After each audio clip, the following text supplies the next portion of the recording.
南关电源数时好，再求人生福寿长。屏东科技大学的一个野生动物保育所最近在推广无毒的田园，因为伫田里搭鸡仔观察鸟仔的生态，以外也翕到真侪趣味的画面，亲像把叶徛伫鸡仔顶刷香香无细粒珠跋倒，或者是掠鸟鼠来食，也证明讲会当透过鸟类来掠鸟鼠甲食虫害，无一定爱抓农药。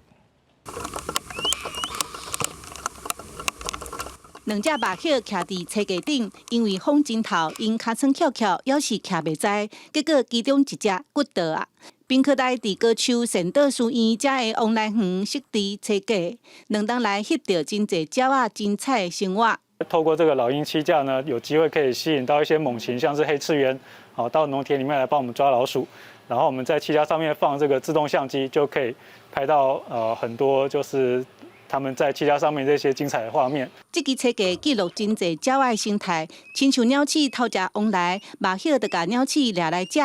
暗时嘛会看到高明英掠鸟鼠的画面，这两当来已经记录到5种猛禽，还佫有 Q、触鸟仔等等20多种细只鸟仔。拍到很多这个黑翅鸢会抓老鼠的画面，那也就证明说，这个猛禽它们进到农田里面来，对这个农友来说是有帮助的，是可以帮忙抓老鼠的。所以就是